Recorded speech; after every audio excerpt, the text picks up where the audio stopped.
பிரியமானவர்களே, இயேசுவின் நாமத்தில் இந்த தியான வேலைக்கு உங்களை அன்புடன் வரவேற்கிறேன்.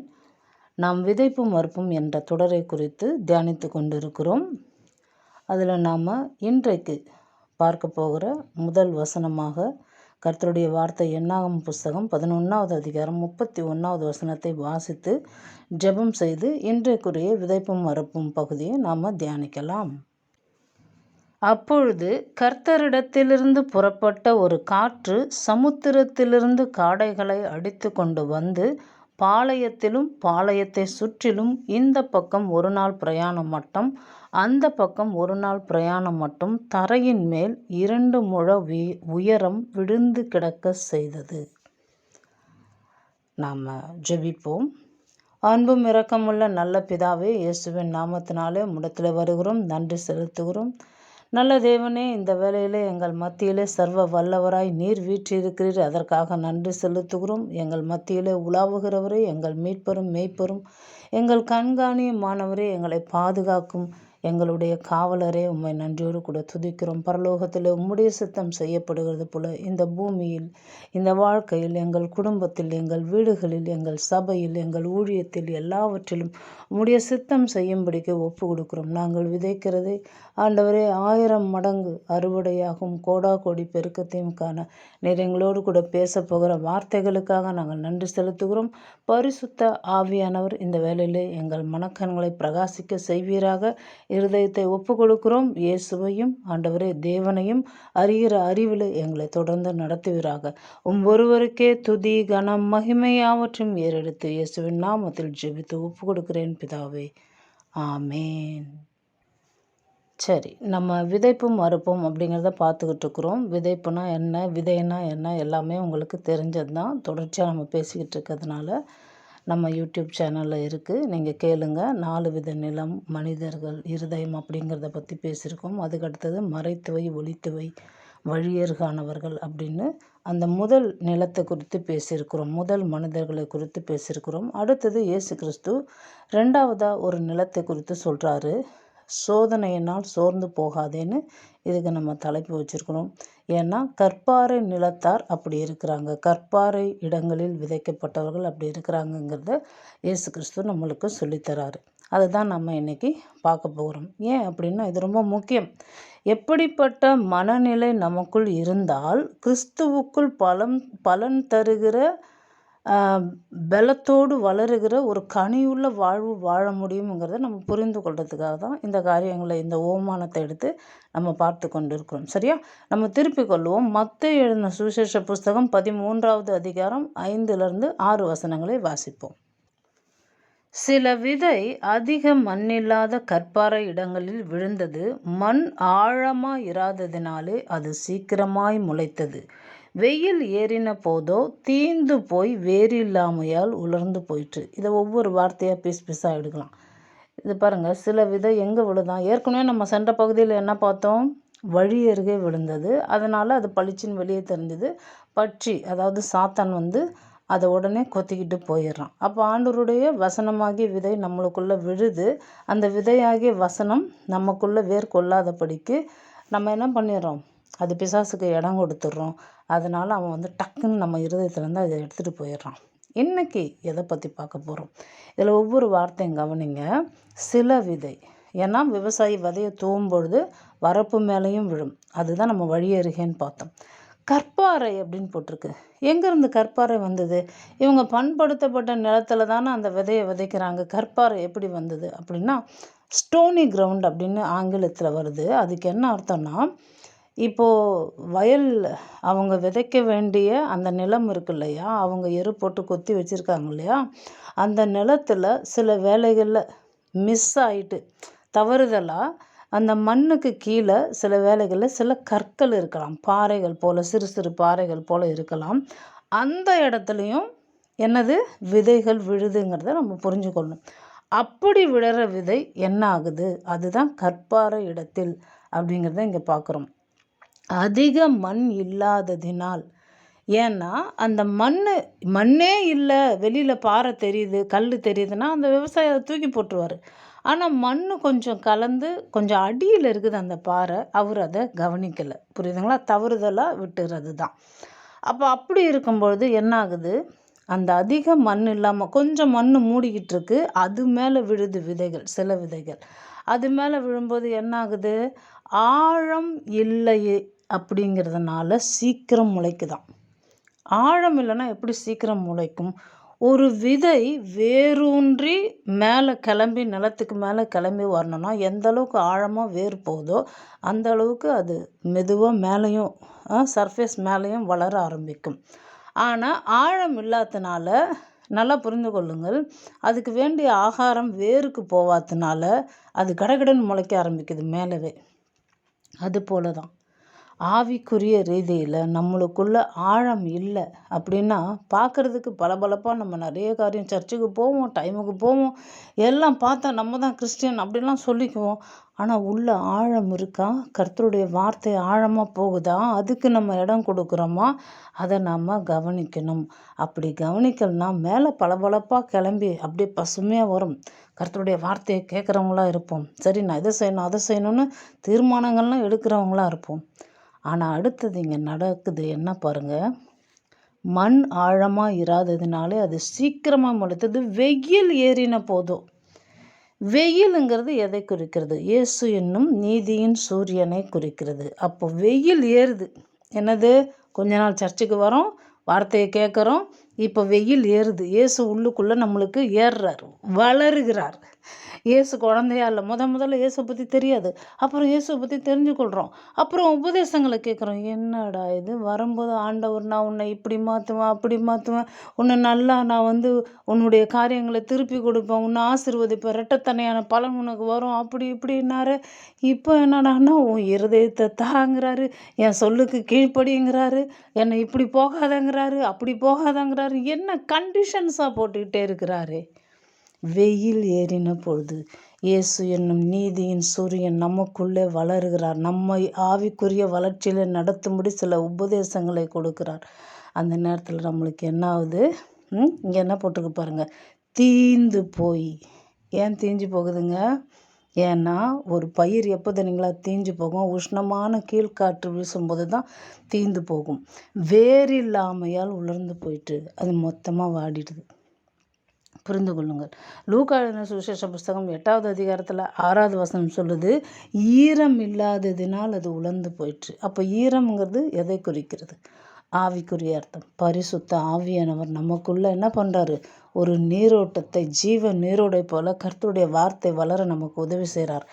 அவருக்கு நம்ம இடம் கொடுக்கும் பொழுது நம்ம வாழ்க்கையில் தேவ வசனமாகிய விதை வேர் விட்டு, முளை விட்டு, கிளை விட்டு, இலைகள் விட்டு, பூக்கள் பூத்து, காய்கள் கனிகளாகி நம்ம என்ன பண்ணுவோம், 1000 மடங்கு அறுவடையை பார்க்க முடியும், 100 மடங்கு பலனை தர முடியும், கோடா கோடி பெருக்கத்தை நிச்சயமாக காண முடியும். உங்களுக்கு விளங்குதா? மத்தேயு எழுதின சுவிசேஷ புஸ்தகம் 13வது அதிகாரத்தில் 20, 21 வசனங்களை வாசிக்கலாம். கற்பார இடங்களில் விதைக்கப்பட்டவன் வசனத்தை கேட்டு, நம்ம என்ன பண்ணுறோம், நம்ம இருதயம் கற்பாரை போல் இருக்கிறதுனால வசனத்தை கேட்குறோம், உடனே அதை சந்தோஷத்தோடு ஏற்றுக்கொள்ளுகிறவன். உடனே நம்ம ஏற்றுக்கொள்ளுகிறோம். சூப்பர், ஆண்டவர் இப்படி ஒரு வசனம் கொடுத்துருக்காரு, இப்படி ஒரு வார்த்தை சொல்லியிருக்கிறாரு, எனக்கு சக்தியின் ஆண்டுன்னு சொல்லிட்டாரு, எனக்கு செம்ம சக்தி வந்துடும், சூப்பர் அப்படின்னு நம்ம நினச்சிடுறோம். நல்லா புரிந்து கொள்ளுங்கள். 21வது வசனம், ஆகிலும் தனக்குள்ளே வேறில்லாதவனாய் கொஞ்ச காலம் மாத்திரம் நிலைத்திருப்பான், வசனத்தின் நிமித்தம் உபத்திரம் துன்பம் உண்டான உடனே இடரல் அடைவான். சக்தின்னு வார்த்தை வந்துடுச்சு, ஆனால் சக்தியே இல்லாத மாதிரி சூழ்நிலைகளை பார்த்துக்கிட்டு இருக்கிறோம். ஐயோ, எனக்கு சக்தியே இல்லை, இதெல்லாம் தாங்கக்கூடிய திராணியே இல்லையே, எனக்கு ரொம்ப பலவீனமாக இருக்கு அப்படின்னு இதை பார்த்து பெருசாக சக்தியின் ஆண்டுன்னு வந்துச்சு, ஆனால் ஒரு சக்தியும் இல்லைன்ட்டு உடஞ்சி போயிடுறோம். ஏன் அப்படி உடஞ்சி போகிறோம்? அதுக்கு காரணம் என்னென்னா, அந்த தீந்து போகிற காரியம் ஏற்கனவே வாசித்தோம் இல்லையா, மத்தேயு 13:6. அது ஏன் தீந்து போகுது? ஏன்னா லூக்கா 8:13 சொல்லியிருக்கு. பிற்பகுதியை பாருங்கள், லூக்கா 8:13 பிற்பகுதி, கொஞ்ச காலம் மாத்திரம் விசுவாசித்து சோதனை காலத்தில் பின்வாங்கி போகிறார்கள். சோதனை வரும்போது உடனே சோர்ந்து போயிடுறாங்க. ஏன்னா ஆண்டவர் நம்மளுக்குள்ள கிரியை செய்ய விரும்புகிறாரு. ஆவிக்குரிய வளர்ச்சியில் நம்ம செழித்தோங்கி வளர விரும்புகிறாரு. ஆனால் என்ன பண்ணிடுறோம் நம்ம? அவருக்கு இடம் கொடுக்க மாட்டோம். என்னாகும் புஸ்தகம் ஆரம்பிக்கும் போதே வாசித்தோம் 11:31 கர்த்தரிடத்திலிருந்து ஒரு காற்றுன்னு வாசித்தோம் இல்லையா? அதுதான் தேவன் நமக்கு கொடுக்குற சோதனை. ஏன்னா ஆபிரகாம் கிட்ட ஆண்டவர் ஆபிரகாமை சோதித்தார் அப்படின்னு பழைய ஏற்பாட்டில் ஆதியாகமம் புஸ்தகத்தில் வாசிக்கிறோம். எப்படி சோதிச்சார் அவனை? பிள்ளை கொடுத்துட்டாரு. அந்த பிள்ளையும் வளர்ந்துடுச்சு. இப்போ எப்படி சோதிக்கிறார் அவனை? இவன் எனக்காக வாழ்கிறானா, பிள்ளைக்காக மட்டும்தான் என்னை தேடுறானா? ஆண்டவருக்கு தெரியும். அவன் கொடுப்பானா கொடுக்க மாட்டானா ஆண்டவருக்கு தெரியும். ஆனால் அவனுடைய இருதயத்தில் என்ன இருக்குது, நான் தேவனுக்காக வாழ்கிறேனா இல்லையான்னு அவனுக்கு தெரியணும். நம்ம இருதயத்தில் இருக்கிறது நம்மளுக்கு தெரியணும். நாம் இதில் நிற்க மாட்டோமா, கர்த்தருக்காக வாழ முடியுமா நம்மளாலங்கிறது நமக்கு புரியும்படி, நம்ம இருதயத்திற்கு விளங்கும்படிக்கு அதை செய்கிறாரு. அவன் என்ன பண்ணுறான்? காலையிலே சேனம் கட்டி அதிகாலையில் இருட்டோடு எழுந்து மகனை கூட்டிகிட்டு போய் தகன பலியிட போகிறான். அதில் அவன் ஜெயிச்சிட்றான். அதனால தான் ஆண்டவர் சொல்கிறார், நீ கர்த்தருக்கு பயப்படுகிறவன், நீ என்னோட பிரியமானவன் அப்படின்னு சொல்கிறாரு. ஸோ அது போல் தான் பாருங்கள், விசுவாச சோதனை எல்லாருக்குமே வரும். கர்த்தர் நேசிக்கிறவங்கள அவர் தம்முடைய புத்திரர்களை சிட்சித்து நடத்துகிறான்னு வாசிக்கிறவங்கள, அதுதான் விசுவாச பரீட்சை. அதை நம்ம புரிந்து கொள்ளணும். ஏன் அப்படின்னா, இந்த உஷ்ண காற்று அப்படிங்கிறது, கீழ்காற்றுங்கிறது நிறைய இடத்துல வருது பாருங்கள். ஆதியாகமம் 41:6 பார்த்தீங்கன்னா, பின்பு சாவியானதும் கீழ்காற்றினால் தீந்ததுமான கதிர்கள். அப்போ கீழ்காற்று வீசும்பொழுது அது உஷ்ணத்தோட அனலோடு வீசுது. அதில் தாக்கு பிடிக்க முடியாமல் அந்த கதிர்கள் என்னவாயிடுது? தீந்து போகக்கூடிய சூழ்நிலை. அப்போது கற்பாறை நிலத்தின் மேலே விழுகிற விதையானது கொஞ்ச காலத்தில் டக்குன்னு தோன்றி பச்சை பசன்னு வளர ஆரம்பிக்குது. ஆனால் கீழ்காற்று வரும்போது அது தீந்து போகுது. இந்த கீழ்காற்று அனுப்புகிறவர் கர்த்தர் தான் அப்படிங்கிறத என்னாகும் 11:31 நம்ம ஆரம்பத்தில் வாசித்தோம். ஓசியா புஸ்தகத்தில் 13:15 வாசிக்கலாம். இவன் சகோதரருக்குள்ளே ஜனம் பெருத்தவனாக இருந்தாலும் கர்த்தருடைய காற்றாகிய கீழ்காற்று வனாந்திரத்திலிருந்து எழும்பி வரும். அப்போ கர்த்தருடைய காற்று, கர்த்தரால் உண்டாக்கப்படுகிற சோதனை அப்படிங்கிறத நம்ம விளங்கி கொள்ள தான் இந்த வசனங்களாக பார்க்குறோம். யோனா புஸ்தகத்தில் 4வது அதிகாரம் 8வது வசனம் பார்க்கலாம். சூரியன் உதித்த போது தேவன் உஷ்ணமான கீழ்காற்றை கட்டளையிட்டார். அப்பொழுது வெயில் யோனாவுடைய தலையில் படுகிறதுனால் அவன் சோர்ந்து போய் தனக்குள்ளே சாவை விரும்பி, நான் உயிரோடு இருக்கிறதை பார்க்கலும் சாகிறது நலமாக இருக்கும். கர்த்தருடைய அந்த சோதனையை அவன் சகிக்கலை பாருங்க. அதனால தான் நாம் சோதனையினால் சோர்ந்து போகக்கூடாது. ஆபத்து காலத்தில் நீ சோர்ந்து போவேயானால் உன் பலன் குறுகினது நீதிமொழிகள் புஸ்தகத்தில் நம்ம வாசிக்கிறோம். அப்போ நம்ம என்ன பண்ணணும்? இந்த மாதிரி காலத்தில் சோதனை கர்த்தர் அனுப்பும் பொழுது நம்ம என்ன பண்ணணும்? சில வேளையில் நம்ம விசுவாசம் சோதிக்கப்படும் பொழுது நம்ம என்ன பண்ணணும்? எபிரேயர் 11 நீங்கள் ஃபுல்லாக அந்த விசுவாச வீரர்களின் பட்டியலை வாசித்து பாருங்கள். அவங்க என்ன பண்ணாங்க, அவங்கள குறித்து வேதம் என்ன சொல்லுது? அவங்க எல்லாத்தையும் ஜெயிக்கும்படி கர்த்தரை நம்பி நின்றாங்க. அப்போ அது போல் நாமும் நிற்க வேண்டும். ஏன் அப்படின்னா, ஏசாயா புஸ்தகம் 4:10 என்ன சொல்லுது? மன்னிக்கவும், 41:10. ஏசாயா 41:10. நீ பயப்படாதே. இதுதான் நம்மளுக்கு ஆண்டவர் எப்பவுமே கொடுக்குற வார்த்தை. நான் உன்னுடனே இருக்கிறேன், திகையாதே. நான் உன் தேவன், நான் உன்னை பலப்படுத்தி உனக்கு சகாயம் பண்ணுவேன். என் நீதியின் வலது கரத்தினால் உன்னை தாங்குவேன். என்னதுங்க அது நீதி? 1 கொரிந்தியர் 1:31 அவரே தேவனால் நமக்கு நீதியும் நம்முடைய பரிசுத்தமும் மீட்புமாய் இருக்கிறார்னு வாசிக்கிறோம். அவரே தேவனால். எவரே? இயேசு கிறிஸ்து. அப்போ இயேசு கிறிஸ்துவினால நம்மளுக்கு உதவி கிடைக்கும். அதனால தான் இங்கே நம்ம வாசித்தோம் இல்லையா, வெயில் ஏறின போதுன்னு மத்தேயு 13:5 வாசித்தோம் பாருங்க. அந்த வெயிலுங்கிறது இயேசு கிறிஸ்துவை ஆவிக்குரிய காரியத்தை நான் பேசிக்கிட்டு இருக்கிறேன். இயேசு என்னும் நீதியின் சூரியன் நம்மளுக்குள்ளே இருக்கிறார். நம்மளை அவர் என்ன பண்ணுவார்? ரொம்ப அற்புதமாக நடத்துவார். நம்மளுக்கு பலன் கொடுக்கும்படி நம்மளுக்கு உதவி செய்வார். நம்ம சோதனை காலத்தில் நம்ம தப்பு வைக்கும்படிக்கு நாம் அவரோடு கூட கைகோர்த்து நடக்கும்போது நமக்கு நன்மைகள் உண்டாகும். ஏன் அப்படின்னா, நீதிமொழிகள் 12:12 சொல்லுது, துன்மார்கன் துஷ்டருடைய வலை விரும்புகிறான், நீதிமானுடைய வேர் கனி கொடுக்கும். அப்போ நம்ம வேறு கனி கொடுக்கும். ஏன்னா அந்த வேர் எதை பற்றி இருக்கிறது? நம்ம எதில் வேர் பற்றி இருக்கிறோம்? கிறிஸ்துவுக்குள்ள. அப்போ நீதிமானாகிய இயேசு என்னும் நீதியின் சூரியன் நம்மளுக்குள்ளே இருக்கிறதுனால தான் நம்ம நீதிமான்னு அழைக்கப்படுகிறோம். அப்போ நீதிமானுடைய வேர் இயேசு நம்மளுக்குள்ளே வேர் விட்டு இருக்கும் பொழுது, கர்த்தருடைய வார்த்தை நமக்குள்ளே வேர் விட்டு இருக்கும் பொழுது, கர்த்தருடைய வார்த்தை தான் இயேசு கிறிஸ்து. யோவான் புஸ்தகத்தில் வாசிக்கிறோம் இல்லையா, அவர் வார்த்தையை அவரோடு கூட இருந்தார், தேவனோடு இருந்தார், அந்த வார்த்தை மாம்சமாகி நம்மளுக்குள்ளே வந்துடுச்சுங்கிறது. அப்போ நம்ம புரிந்து கொள்ளணும், அந்த இயேசு என்னும் நீதி அவர் நம்மளுக்குள்ளே இருக்கும் பொழுது என்னாகுது, நாம் வேர் பற்றி இருக்கும் பொழுது கனி கொடுக்க முடியும். ஆனால் கற்பாறையாக நம்ம கொஞ்சோண்டு மணல் இருக்கிறதுனால, ஆழமாக இல்லாததுனால, வேர் பற்றாதனால அந்த தேவனுடைய சோதனையை தாங்க முடியாமல் கொஞ்ச காலத்தில் உடனே அவன் உலர்ந்து போயிடுறான். அப்படின்னா பின்மாற்றம் அடைகிற வாழ்க்கையை கூறுகிறது. ஒரு சோதனை வந்தால் போதும், சில பேருக்கு கர்த்தர் ஒரு சின்ன சோதனை அனுப்புனா போதும், ஐயோயோ கர்த்தர் என்னை கை விட்டுட்டாரு, இவ்வளோ நாள் நல்லா நடத்தினாரு, என்னை இப்படி மோசம் பண்ணிட்டாரே இவர் அப்படின்னு உட்காந்து கர்த்தரை விட்டு கர்த்தருடைய வசனத்தை தியானித்து என்ன சொல்லியிருக்கிறாரு வேதத்தில், அடுத்தது நம்ம எப்படி இதில் விஸ்டாண்ட் பண்ணணும், விசுவாச வீரர்கள் எப்படி அதை ஜெயித்தார்கள், அந்த சோதனையிலிருந்து அவர்கள் எப்படி தப்பு வைக்கப்பட்டார்கள். ஏன்னா வேத வசனம் நம்மளுக்கு ரொம்ப தெளிவாக சொல்லுது புதிய ஏற்பாட்டில், மனுஷனுக்கு நேரிடுகிற சோதனையே அல்லாமல் வேறு ஒன்றும் உங்களுக்கு நேரலப்பா, உங்களை நான் என்ன பண்ணுவேன், உங்கள் திராணிக்கு மேலாக சோதிக்கப்பட இடம் கொடுக்க மாட்டேன், நான் உங்களை தப்பு வைப்பேன்றாரு. அப்படிப்பட்ட தேவன் நம்ம கூட இருக்கிறார்.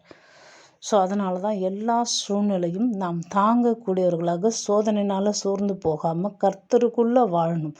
அதனால தான் இந்த கற்பாறை நிலத்தார் 4 விதமான மனிதர்களை குறித்து பார்த்தோம் பார்த்தீங்களா. அவங்க நிறைய விஷயத்த என்ன பண்ணுறாங்க, சில பேர் நம்ப மாட்டாங்க, கர்த்தரை நம்புறது கிடையாது. கொஞ்ச நாள் பளபளப்பாக வருவாங்க, ஐயோ சூப்பர் இயேசு நல்லவர், நான் வந்தேன் என்னை சுகமாக்கிட்டார் அப்படின்னு வருவாங்க. அடுத்தடுத்து சில வியாதிகள் சில கஷ்டங்கள் வரும்போது, ஏன் இன்னும் சுகமாகலை, ஏன் இன்னும் எனக்கு இது நடக்கலை, ஏன் எனக்கு இவ்வளோ தாமதமாகுது, இவரை நம்பி வேஸ்ட்டு, நான் என் வழியை பார்த்துட்டு போகிறேன்னு பின்மாற்றம் அடைந்து விடுகிறார்கள்.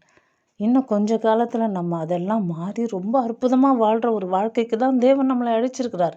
நாம் அதை புரிந்து கொண்டு கர்த்தருக்குள் வேரூன்றி இருந்தால் நிச்சயமாக நாம் பலனை கொடுக்க முடியும். அதை தான் நம்ம நீதிமொழிகள் 12:12 வாசித்தோம். ஸோ இன்றைக்கி என்ன பார்த்தோம், கற்பாறை நிலத்தார் அவங்க என்ன பண்ணுறாங்க, கற்பாறை அடியில் இருக்குது, மேலே கொஞ்சமான மண் இருக்கிறதுனால டக்குன்னு முளைச்சி வந்துடுது அந்த விதை, அந்த வசனம் உள்ளே போய் டக்குன்னு ஒரு பளபளப்பாக வந்துடுது. ஆனால் வெயில் ஏறும்பொழுது கிறிஸ்து இயேசு நம்மளை உபதேசித்து நடத்தும் போது உபதேசம் பிடிக்கல, விசுவாச சோதனை வரும்பொழுது அது பிடிக்கல, கர்த்தர் நம்மளை சோதிக்கும் பொழுது தீந்து போய் உலர்ந்து அந்த கீழ்காற்றை வீசுகிறார்.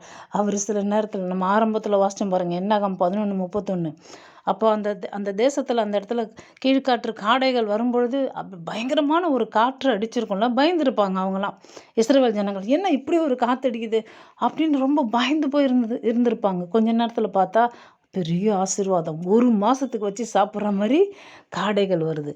அதனால தான் நாம் கர்த்தருக்குள்ளே வாழும்பொழுது எதையாவது பார்த்து பயந்துகிட்டு இருக்கக்கூடாது. சோதனை வரும்போது ஐயோ அவ்வளோதான் இதில் முழுங்கிட்டேன் அப்படின்னு நினைக்கக்கூடாது. நிச்சயமாக அதை தொடர்ந்து நமக்கு ஆண்டவர் வைத்திருக்கிற ஆசீர்வாதம் வருங்கிற நம்பிக்கையோடு சோதனையில் சோர்ந்து போகாமல் கர்த்தரை பிடித்து கொள்ள வேண்டும்.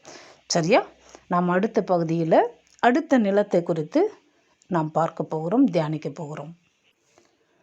அன்பும் இரக்கமுள்ள நல்ல பிதாவே, இயேசுவின் நாமத்தினாலே உம்மிடத்தில் வருகிறோம், நன்றி செலுத்துகிறோம். சர்வ வல்லமையுள்ள ராஜா, இந்த வேளையிலே எங்கள் மத்தியிலே நீர் உலாவுகிறவராய், அல்ஃபாவும் உமேகாவும் ஆதியும் அந்தமும் தொடக்கம் முடிவும் இல்லாதவருமாய், சாவாமல் உள்ளவராய், நீண்ட ஆயுசுள்ளவராய் எங்கள் மத்தியிலே இருக்கிறவரை உமக்கு நன்றி செலுத்துகிறோம். இந்த நாளிலே கூட ஆண்டவரை கற்பாறை நிலத்தாரை குறித்து நாங்கள் தியானிக்கும்படிக்கு எங்களுக்கு கற்றுக் கொடுத்த வார்த்தைகளுக்காக நாங்கள் நன்றி செலுத்துகிறோம். சோதனை காலத்தில் ஆண்டவரே நாங்கள் பலன் குறுகி போனவர்களாக இல்லாமல் சோர்ந்து போகாதபடிக்கு தேவனுடைய சத்துவமுள்ள வார்த்தையிலே வளர்ந்து ஜெபத்திலும் விசுவாசத்திலும் கர்த்தாவே ஒவ்வொரு நாளும் உம்மை பின்பற்றி வாழ எங்களுக்கு கிருபை பாராட்டுவீராக. தேவரீர் உம்மை விட்டு எப்போதும் பின்வாங்கி போகாத ஒரு வாழ்க்கை எங்களுக்கு தருவீராக. எங்களோடு கூடவே பயணிக்கிற நீதியின் சூரியனாகிய கிறிஸ்து இயேசு எங்களுக்கு உதவி செய்கிறார், சகாயம் பண்ணுகிறவரா எங்களோடு கூடவே நடக்கிறாரே, அதற்காக நாங்கள் நன்றி செலுத்துகிறோம்.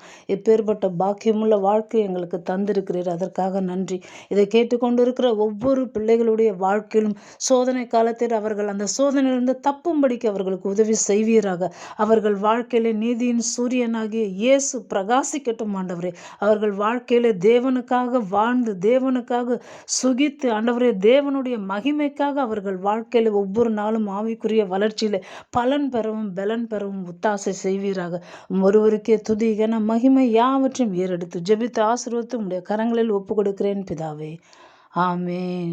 நம்முடைய கர்த்தராகிய இயேசு கிறிஸ்துவின் கிருபையும் பிதாவாகிய தேவனுடைய அன்பும் பரிசுத்தமுள்ள ஆவியானவருடைய ஐக்கியமும் சந்தோஷம் சமாதானம் இப்பொழுதும் எப்பொழுதும் சதா காலமும் நம் ஆண்டவரும் இரட்சகரும் மணவாளரும் ஆகிய இயேசு கிறிஸ்துவின் 2ஆம் வருகை மட்டும் நம்மோடு கூடவே இருப்பதாக.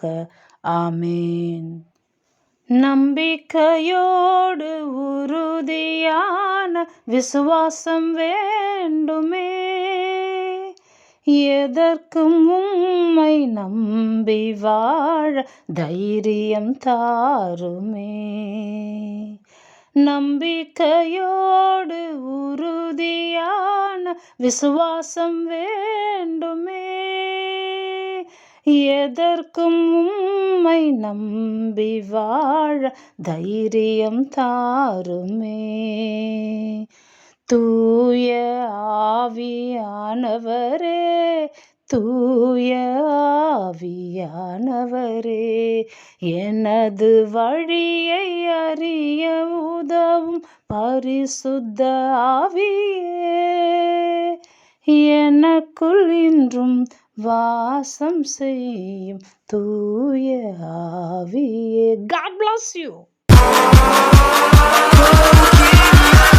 Gotta catch 'em all.